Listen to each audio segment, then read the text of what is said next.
Hi guys, welcome sa ating Facebook page at ating YouTube channel. Sa mga bago dyan na hindi pa nakapag-subscribe, please subscribe our YouTube channel and then follow our Facebook page, Jeep Arabila and GP. At ang ating ding YouTube channel ay Team Platino. So ayan guys, dito meron kaming ginagawa ngayon. Isang bahay din, exterior ang aming ginagawa.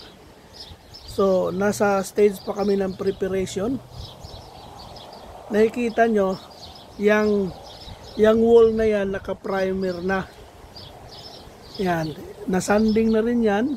Tapos, naka-primer. Ang reason kung bakit namin primer yan kagad, kasi kung naka-primer na siya, mas nakikita natin yung mga hindi maganda sa wall, yung mga kailangan nating i-prep pa, kasi lilitaw yon yung mga butas, lilitaw yon yung mga cracks, lilitaw yon pag na primer na.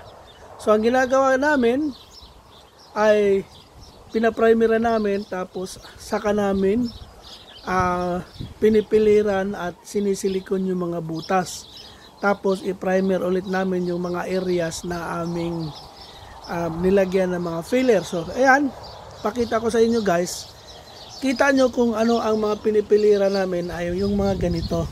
Ayan, so yung butas na yan, ang reason kung bakit kailangan natin i-filler ang mga yan, tulad dito guys, ayun o, crack ito, nilalagyan namin ng filler yan.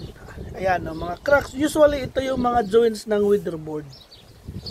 Ayan, mga joints, mga cracks, kitang-kita talaga pag naka-primer na, puti. So, ang reason kung bakit kailangan nating i-filler yan guys, kasi pag tag-ulan, napapasukan ng tubig ito. Ngayon, pag napasukan ng tubig yan guys, dyan mag-umpisa na mabubulok ang kahoy. So, kailangan i-filler. Pipiliran natin ito. So, ayan. So, ang builder bag na yan, ang filler na yan, ay minsan nagkakrak yan. In between summer and winter, nababasa ang weatherboard, naiinitan, nag-shrink, nag-expand ang weatherboard, nag-expand yung kahoy. Kaya minsan nagkakrak dito. So meron ding nilalagay na soaker dito, metal soak, yung strip dito na metal para makover siya. Pero sa ginagawa namin, kasi ang weatherboard dito maganda naman, hindi naman siya nag-move siguro. Ang ginagawa namin, filler lang ang ginagawa namin. So ayan, naka-filler na yan, naka-builder board na yan. Papakita ko sa inyo guys kung anong ginamit namin product. So ayan, yung mga butas-butas na yan, piniliran na namin. So itong mga bintana ito ay ulitin din namin. Kita nyo guys, no? Bulok-bulok na. Ulitin din namin yan. Lalagyan din namin ng pati. So ayan guys. So itong mga kita nyo dito, yung gap na yan, kailangang i-sealer yan. Lalagyan namin yan ng silicone. Tinatawag naming silicone, para itong gap na to hindi siya mapapasukan ng tubig, kasi pag naulanan yan, napasukan ng tubig, itong kahoy na to o itong kahoy na to, nabubulok yan sa ilalim. Maganda lang tingnan sa labas, pero pagdating sa ilalim, nabubulok yan. So kailangan nating i-filler yan. So ito yung gamit namin na materialis. Okay, so ito, builder's fill. 2-pack siya, dalawang component. Ito yung component A, tapos ito yung component B. Ito yung hardener nya, ito yung base, ito yung hardener nya. Ang kagandahan nito, pwede mo siyang damihan ng hardener para mabilis matuyo.